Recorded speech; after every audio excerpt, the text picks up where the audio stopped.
Palpate कैसे करते हैं, उसका परकशन कैसे होता है और ऑस्कल्टेशन में हमें क्या रिजल्ट्स मिल सकते हैं नॉर्मल हेल्दी पर्सन में। तो आइए शुरू करते हैं। सबसे पहले इंस्पेक्शन में देखते हैं हम कि हमें ऊपर स्किन पे क्या क्या चीज़ें नज़र आ रही हैं या उसकी कलर स्किन का कैसा है, कोई पिगमेंटेशन वगैरह मौजूद है नहीं है, कोई स्कार वगैरह मौजूद है या नहीं है, या कोई इन्फ्लेमेशन एपिथेलियल लेवल पे या एक्सटर्नल लेवल पे जिसकी वजह से रेडनेस हो या स्वेलिंग हो वो मिल रही हो, ये चीज़ें इंस्पेक्शन में देखी जाती। तो आप देख सकते हैं कि यहाँ पर कोई सच कोई ऐसी निशानी नहीं है, कोई ऐसा साइन सिम्टम नहीं है। उसके बाद हम देखते हैं कि उसकी हेयर ग्रोथ नॉर्मल है या नहीं है, उसका अम्बलाइकल जो है वो इन्वर्टेड है यूवर्टेड है, क्योंकि इन चीज़ों का इफेक्ट पड़ता है साइन एंड सिम्टम्स में। तो ये बाज़ाहिर तौर पे इसको कोई इशू नज़र नहीं आ रहा इंस्पेक्शन में। अब हम इसकी पल्पेशन करते हैं। पल्पेशन में याद रखा जाए कि एक एस शेप में किया जाता है। हम लेफ्ट इंगाइनल से लेकर इन एरोस की डायरेक्शन में जो शो की हुई है उसमें मूव कर सकते हैं, या फिर राइट साइड से शुरू कीजिए और यूँ मूव करते आइए। ठीक है, पल्पेशन दो वे में होती है, एक सुपरफिशियल, दूसरी होती है डीप पल्पेशन। सुपरफिशियल में आपको अंदाजा होता है कि कोई स्वेलिंग वगैरह है या नहीं है, और डीप में ये पता चलता है कि अगर इंटरनली कोई वुंड मौजूद है या कोई स्टोन है या कोई भी इन्फ्लेमेशन है तो पेशेंट को पेन फील होता है। उसमें आप नोट दो चीज़ें करते हैं, एक तो जब आप उसको पल्पेट करेंगे डीप पल्पेट, तो या तो पेशेंट के फेशियल एक्सप्रेशन चेंज होंगे, या वो साउंड निकालेगा, या वो चीखे, या कोई भी वो रिएक्शन देता है। ये चीज़ें नोट की जाती हैं पल्पेशन। आइए शुरू करते हैं।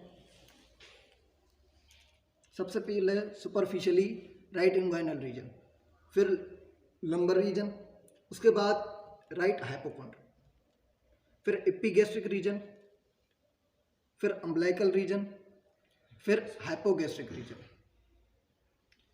फिर हम आ जाते हैं यहाँ पर लेफ्ट साइड पे, लेफ्ट इंगाइनल, फिर लंबर रीजन, उसके बाद राइट हाइपोकॉन्ड्रियम। ठीक है, इसमें हम ये करते हैं कि रिब्स के थोड़ा नीचे प्रेस करते हैं ताकि पता चले अगर स्प्लिनोमेगेली वगैरह है तो वो यहाँ पर शो हो जाती है। अब डीप में थोड़ा फोर्स लगा के पल्पेट करेंगे।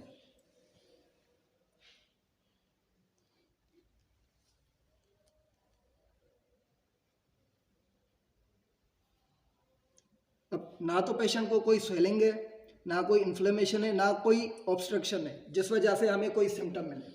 अब पेशेंट को कोई पेन फील नहीं हुआ क्योंकि पेशेंट ने ऐसी कोई सिम्टम शो नहीं की। अब उसके बाद हम करते हैं परकशन।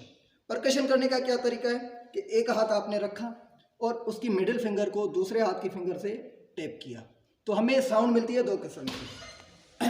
अगर कोई नॉर्मल पेशेंट है, उसे कोई ऐसा सच इशू नहीं है, तो हमें रेजोनेंट साउंड मिलेगी जो कि आमतौर पे मिलती है, वरना हमें मिलती है डल साउंड। डल साउंड कब मिलती है? जब कोई ऑब्स्ट्रक्शन हो, कोई स्वेलिंग हो या कोई हार्डनेस मौजूद होती है, तब हमें डल साउंड मिलती है।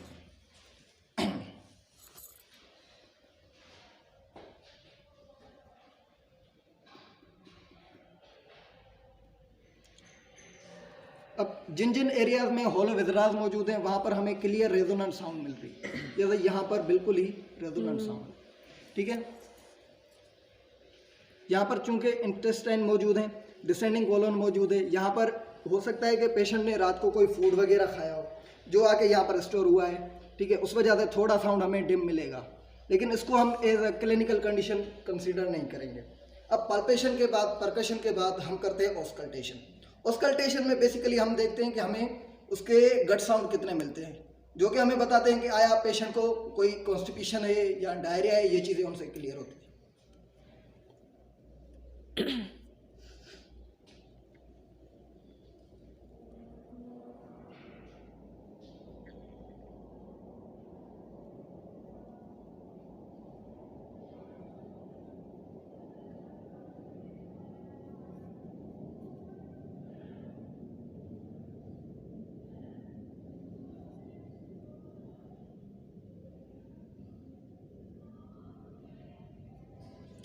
चूंकि ये हमारे पेशेंट नॉर्मल है, तो इनकी जो गट साउंड है या ऑस्कल्टेशन के दौरान जो हमें ऑब्जर्वेशन मिलती है वो यूजुअली हमें एक साउंड या दो साउंड 1 से 2 मिनट में मिलती है।